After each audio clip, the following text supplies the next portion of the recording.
नमस्कार, बहुत बहुत स्वागत है आपका हर खबर पर। आपके साथ हाजिर हूं मैं कंचन। मेरा गांव मेरा देश में शुरुआत करेंगे बड़ी खबरों के साथ। तो कुरुक्षेत्र में प्रदेश की मंडियों में बासमती धान की मार्केट फीस कम करने को लेकर यहां राइस मिल और साथ ही एक्सपोर्ट्स एसोसिएशन शिष्टमंडल ने कुरुक्षेत्र विश्वविद्यालय में मुख्यमंत्री से मुलाकात की, जहां सांसद नायब सैनी, विधायक सुभाष सुधा और पूर्व मंत्री कर्णदेव कंबोज भी मौजूद रहे।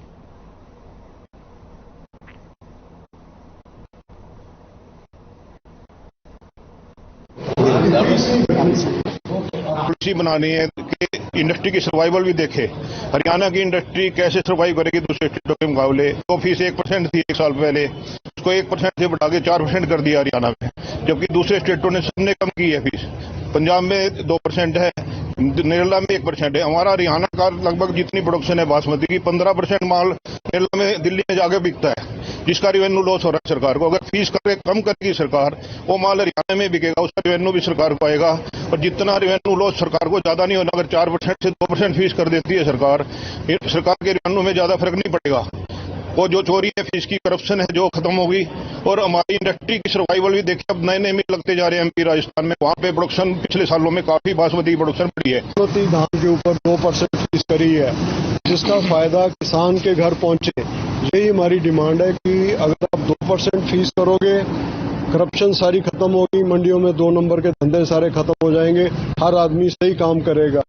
अभी हमारा मानना यह है कि जो फसल मंडियों में आती है उसका 25-30% जो है वो ऑफ द रिकॉर्ड बिकती है, वो स्टॉक में स्टॉकिस्ट ले जाते हैं या खुर्द-बुर्द होती है। गेहूं के केस में भी हमने यही देखा है। ये मेरे साथ सुशील भाई साहब खड़े हैं, पिछले 5 साल से ये सरकार को ये बात बार बार कह रहे हैं, और आज हमारी बातचीत जो हुई है, हमें लगता है कि सरकार हमारी बात को अभी पूरी तरह समझ नहीं पाई। हमारा ये कहना है कि अगर ऐसा नियम बनाया जाता है 2% मार्केट फीस वाला, इसका फायदा किसान को सबसे ज्यादा पहुंचेगा, एक्सपोर्टर को पहुंचेगा।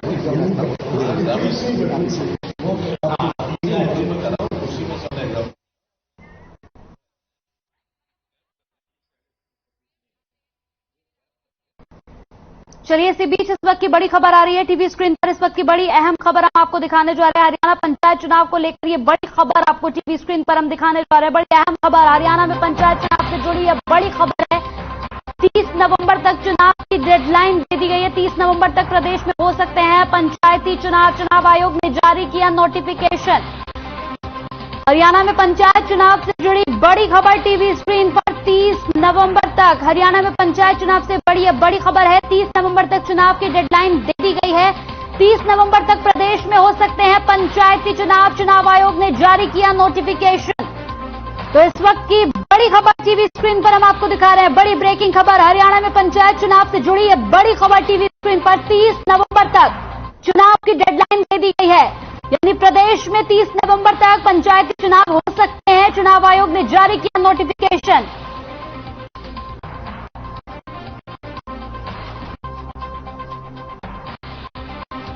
तो इस वक्त की बड़ी अहम खबर टीवी स्क्रीन पर आपको दिखा रहे हैं। 30 नवंबर तक प्रदेश में हो सकते हैं पंचायती चुनाव। चुनाव आयोग ने जारी किया है नोटिफिकेशन। बड़ी खबर, तो चुनाव आयोग ने नोटिफिकेशन जारी कर दिया। हरियाणा में पंचायत चुनाव से जुड़ी बड़ी खबर। 30 नवंबर तक चुनाव की डेडलाइन। 30 नवंबर तक प्रदेश में हो सकते हैं पंचायती चुनाव। बड़ी अहम खबर टीवी स्क्रीन पर आपको दिखा रहे हैं। टीवी स्क्रीन पर इस वक्त की बड़ी अहम खबर।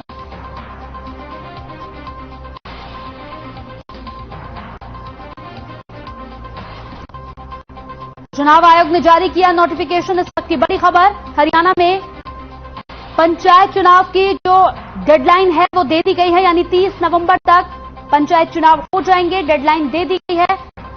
30 नवंबर तक प्रदेश में पंचायती चुनाव हो सकते हैं। चुनाव आयोग ने नोटिफिकेशन जारी कर दिया है।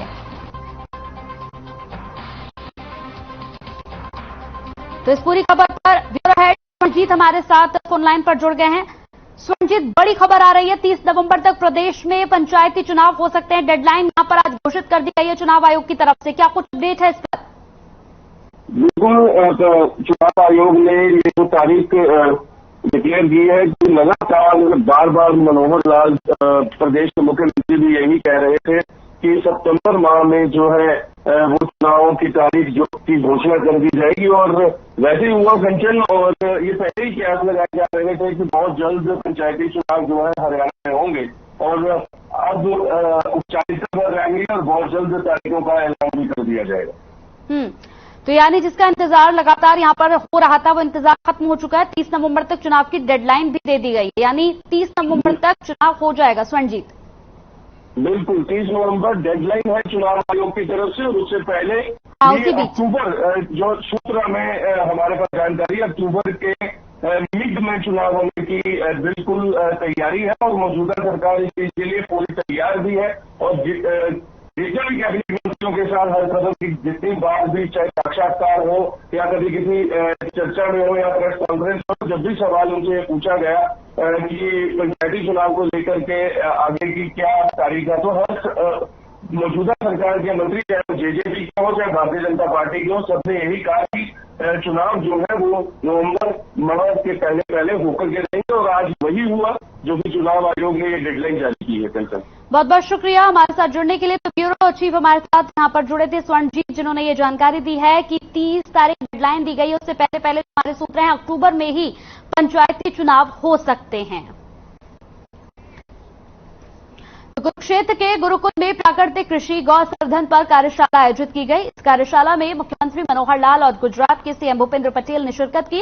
इस दौरान प्राकृतिक खेती पर विस्तार से चर्चा हुई। साथ ही गुजरात के मुख्यमंत्री भूपेंद्र पटेल ने गीता की जन्मस्थली ज्योतिसर का अवलोकन भी किया। इसके अलावा गुजरात के राज्यपाल आचार्य देवव्रत ने बताया कि प्राकृतिक खेती से रासायनिक खेती के मुकाबले उत्पाद कम नहीं होता है, और जमीन के उर्वरक क्षमता में भी प्राकृतिक खेती से वृद्धि होती है, जिससे किसान की कृषि लागत शून्य हो जाती है।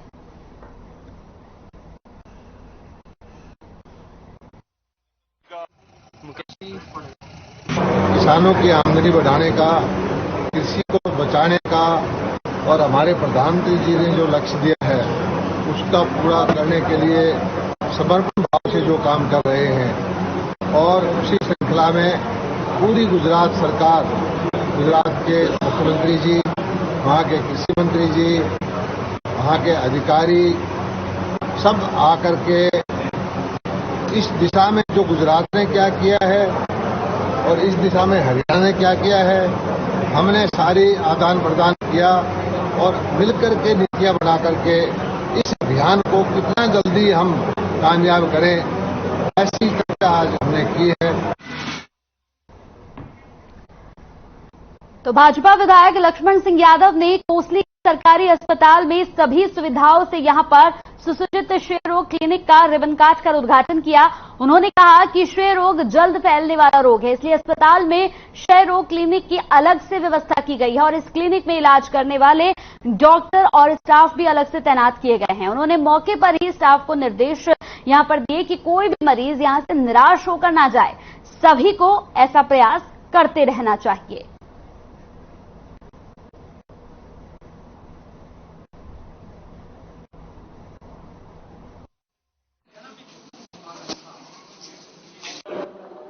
देखिए, आज हमने टीबी सेंटर का उद्घाटन किया है। उसकी अलग से व्यवस्था करी है, क्योंकि टीबी जो है वो फैलने वाले बीमारी है, इसलिए उसकी अलग सेपरेट व्यवस्था की है। सेपरेट डॉक्टर होगा और वहीं उसका लेबोरेटरी में चेकअप होगा, और वहाँ कोई भी पेशेंट अगर एडमिट होना चाहता है तो उसकी भी व्यवस्था की है। नहीं, ऐसा है कि जो भी सरकार दवाइयां भेज रही हैं वो यहाँ पे अवेलेबल हैं। अभी कुछ दिनों से थोड़ा ये क्राइसिस आया था, लेकिन अभी पूरे सरकार का ना ये मेडिसिन का टेंडर हो गया है, और मुझे लग रहा है अगले 2-4 दिनों बाद ही सारी दवाइयां अवेलेबल हो जाएगी। और फिर भी जो बहुत जरूरी दवाइयां हैं उनके लिए इनको बजट दे रखा है। मुझे लग रहा है लोकल परचेज ये लोग कर भी रहे होंगे, और नहीं कर रहे तो हम भिजवा देंगे, ये कोई इशू नहीं है। एंटीबायोटिक यहाँ पे हमारे पास आ रही हैं, अमोक्सिक्लेव अवेलेबल है, आज भी अवेलेबल है।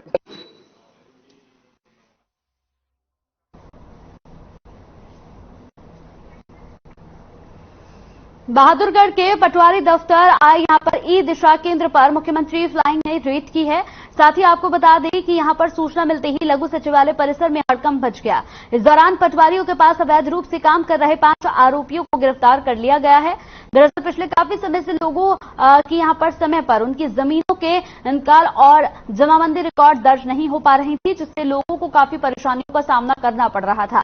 इसलिए लोगों ने सीएम फ्लाइंग को इसकी शिकायत दी थी। फिलहाल सीएम फ्लाइंग की टीम ने जिन 5 बाहरी व्यक्तियों को पकड़ा है उन सभी से पूछताछ की जा रही है। ये सभी पिछले लंबे समय से बहादुरगढ़ के पटवारखाने में पटवारियों के सहायक के तौर पर काम कर रहे थे।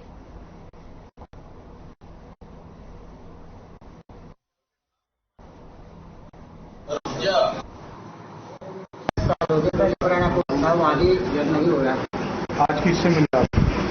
आज सीएम अब होगा आपका नाम? हाँ जमाबंदी याड़ा वहाँ तकरीबन कंप्यूटर में बंद है।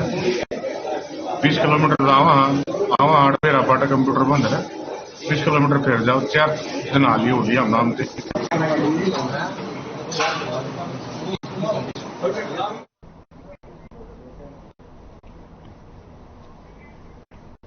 झज्जर जिले के गांव किलोई में एक भीषण सड़क हादसा हो गया। आपको बता दें कि एक प्राइवेट बस ने बाइक सवार को टक्कर मार दी। इस हादसे में बाइक सवार की मौत हो गई। वहीं स्थानीय लोगों ने इसकी सूचना पुलिस को दी। घटनास्थल पर पहुंची पुलिस ने मृतक के शव को कब्जे में लेकर पोस्टमार्टम के लिए भेज दिया है और आगे की कार्रवाई शुरू कर दी है।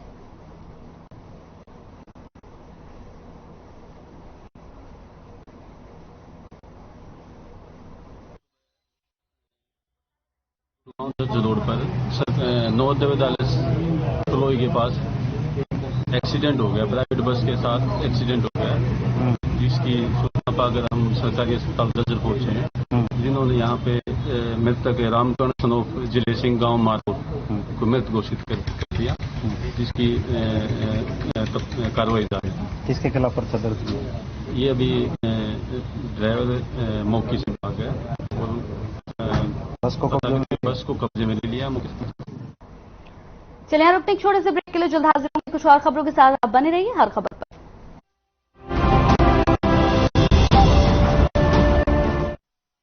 मेरे जैसा कोई दूसरा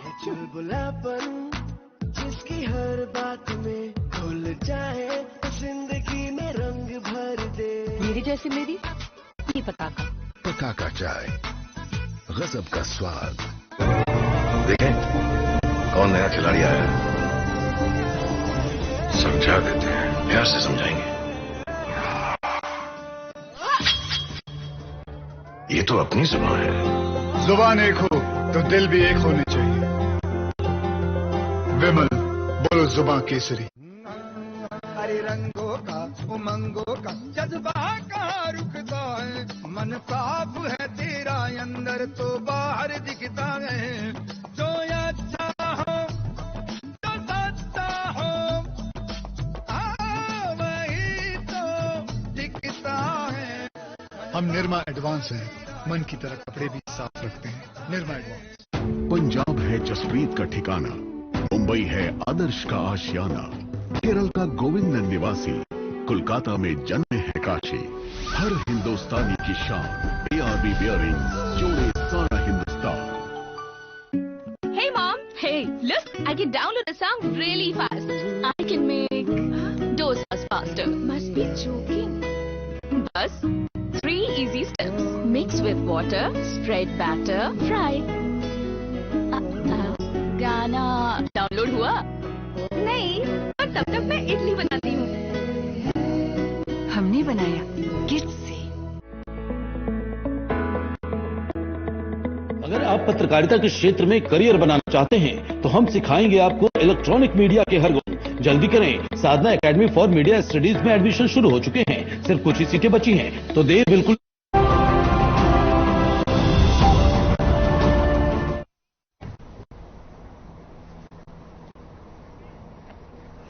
ब्रेक के बाद स्वागत है आपका। तोकलाना में ड्यूटी मजिस्ट्रेट JCB लेकर अवैध कब्जा हटवाने के लिए पहुंचे। इस दौरान अवैध कब्जे को हटाने के लिए करीब 5 घंटे तक कार्रवाई की गई, जहां ग्रामीणों ने इसका विरोध किया। इसके बावजूद पुलिस और कर्मचारियों ने कब्जा हटाने का काम किया, जिसके बाद लोगों ने बताया कि अवैध मकान के लिए प्रधानमंत्री आवास योजना के तहत लोन की राशि कैसे दी गई।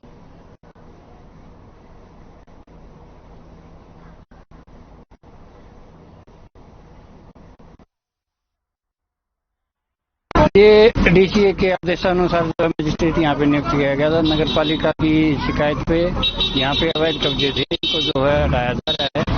और ये जो है सीएम विंडो की शिकायत है, तो आज जो है सर कार्रवाई जो अमल में लाई जा रही है। ये सर आम रास्ता है या किस तरह की कार्रवाई है? ये आम रास्ता है, ये लोगों ने अवैध रूप से कब्जा रखा था और इसको जो है हटवाया जा रहा है।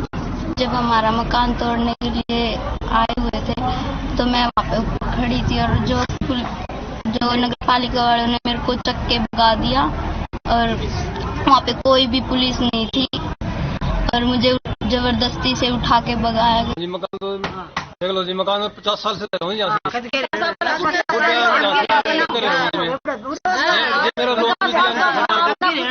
मेरा लोन भी क्या जी मैं सरकार को मेरा लोन किसी वजह से दिया, मैं लोन चेक करो जी। अब 50 साल से मैं उम्र सभी सब कुछ ले पहले नहीं आए। एक आदमी कॉल कर रहा है जी, सिर्फ एक आदमी।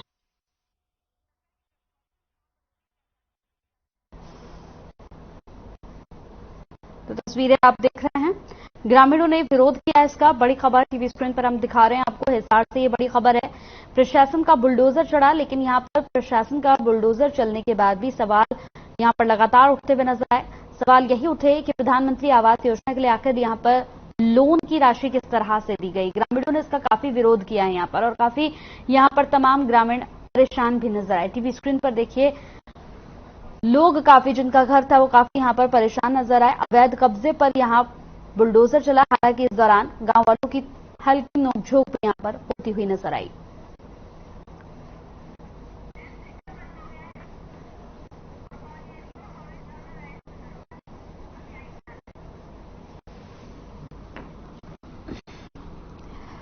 तो ये पहली खबर नहीं है, इस तरह की कई खबरें अभी तक हम सामने देख चुके हैं। अवैध निर्माणों पर लगातार यहां पर काफी सख्ताई से प्रशासन अपनी कार्रवाई करता हुआ नजर आ रहा है। ताजा मामला ये हिसार का है, जहां पर बड़े ही कड़ी सख्ताई के साथ प्रशासन का बुलडोजर चला। ग्रामीणों ने यहां पर हालांकि विरोध किया, लेकिन विरोध करने पर भी ग्रामीणों की एक नहीं सुनी गई। प्रशासन का यहां पर बुलडोजर चढ़ा। साथ ही साथ आपको बताते चले कि गांव वालों के यहां तीखी नोक-झोंक भी प्रशासन के कुछ नुमाइंदों से हुई, लेकिन उस नोक-झोंक का भी यहां फायदा कुछ भी नजर नहीं आया। प्रशासन इस वक्त तमाम यहां पर अगर हम बात करें तो जो अवैध निर्माण है उस पर बेहद सतर्क और बेहद सख्त नजर आ रहा है। भले ही यहां पर लोगों की चीख पुकार मचती रही, लेकिन प्रशासन का बुलडोजर नहीं रुका। अवैध निर्माण पर यहां बुलडोजर चला और चलने के साथ साथ यहां आसपास के लोग भी अब इसी खौफ में हैं कि कब यहां पर भी प्रशासन का बुलडोजर चल जाए। लगातार अगर हम बात करें तो शासन प्रशासन इस वक्त निर्माण जो अवैध निर्माण है उस पर काफी सख्त नजर आ रहा है। न सिर्फ हिसार में, हिसार के साथ साथ अगर हम बात करें तो कैथल में भी इस तरह की कई तस्वीरें हम देख चुके हैं। कैथल के साथ रेवाड़ी की भी कई तस्वीरें हम देख चुके हैं, जहां पर लगातार अवैध निर्माण पर प्रशासन की ओर से सख्त कदम इख्तियार किए जा रहे हैं। लगातार प्रशासन काफी सतर्क और सख्त नजर आ रहा है अवैध निर्माण पर। जहां भी अवैध निर्माण की खबर मिल रही है, शिकायत मिल रही है, तुरंत वहां पर प्रशासन का बुलडोजर चल रहा है। लगातार इस तरह की कई कार्रवाइयों को अंजाम दे चुकी है प्रशासन।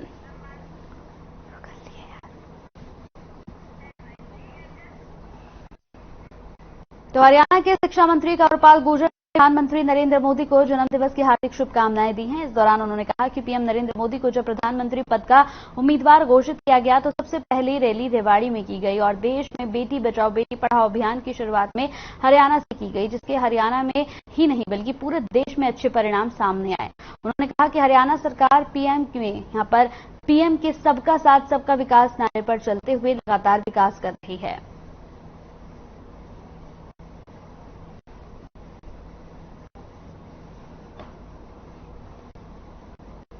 बहुत ही अलग किस्म के राजनेता हैं, यानी कि हर व्यक्ति का ध्यान रखते हैं। मेरे एक बात याद है कि हमारे दरअसल लाल जी की पोती की शादी थी और हम उन्हें लेने के लिए सरसावा गए थे और जब सरसावा में सब के सब उनको साथ लेके चल रहे थे तो हमारे में से बीच में से निकल के वो एक साइड में चले गए जहां पुलिस के लोग खड़े थे। 25-30 लोग पुलिस के थे, यूपी पुलिस के, जब वो मुख्यमंत्री होते थे गुजरात के, और उनसे जाके उन्होंने कहा कि मैं आपसे माफी चाहता हूं कि मेरी वजह से आपको परेशानी हो, क्योंकि सर्दियों का टाइम था उस टाइम। तो इतना बड़ा आदमी इस प्रकार का भाव रखता है तो ऐसा यानी कि हर आदमी के बारे में वो चिंता करना और उसको सम्मान देना उनके व्यवहार में।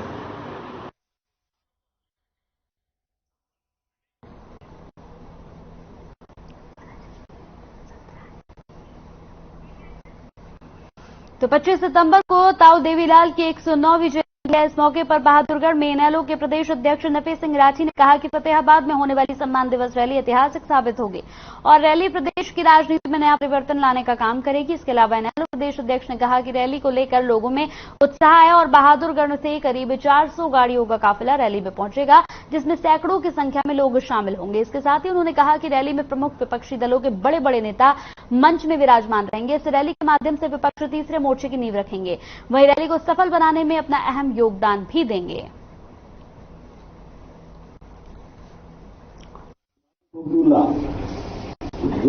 बहादुरगढ़ के सभी जोन अध्यक्ष, वार्ड अध्यक्ष, हल्का अध्यक्ष, सेलों के संयोजक सबकी मीटिंग मैंने बुलाई थी, पार्टी के सीनियर साथियों की और सभी जोन प्रभारियों की, उस गांव के अध्यक्षों ने बनाए थे। और ये मोर्चा करनाल में भारतीय किसान संघ ने जिला सचिवालय के सामने धरना प्रदर्शन किया। इस दौरान सरकार के खिलाफ जमकर नारेबाजी कर रोष जताया। वहीं प्रदर्शन के दौरान संगठन मंत्री सुंदरलाल ने कहा कि धान की फसल मंडियों में आने के लिए सिर पर है, लेकिन सरकार की ओर से अभी तक फसल खरीद को लेकर कोई भी निर्देश जारी नहीं किया गया।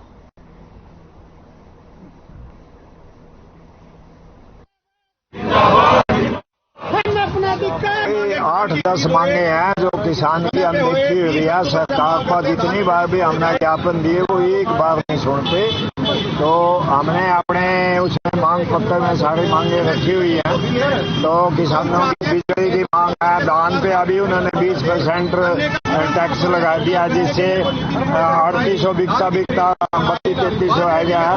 ये सारी जो मंडी की है व्यवस्था है। दूसरे किसी भी तहसील में कोई अधिकारी नहीं, इतनी रिश्वत है, एक भी तहसीलदार स्थायी रूप से नहीं है। ये पूरे हरियाणा का दर्द लेकर किसान यहाँ आए हैं। मैं भिवानी से आया हूँ, प्रांत संगठन मंत्री भारतीय किसान संघ हरियाणा। धान की फसल सर पर खड़ी है। हरियाणा सरकार ने धान की फसल को लेकर अभी तक भी, आज 16 तारीख है, धान की फसल को लेकर हरियाणा सरकार ने कोई नीति निर्देश जारी नहीं किए हैं। वो कब से खरीद करेगी, किन नीति के तहत करेगी, किन नियमों के तहत करेगी, मोक्चर का क्या रहेगा, प्रयोग कंपनी कौन सी होगी। इसके साथ इस बुलेटिन में मेरे साथ इतना ही। नमस्कार।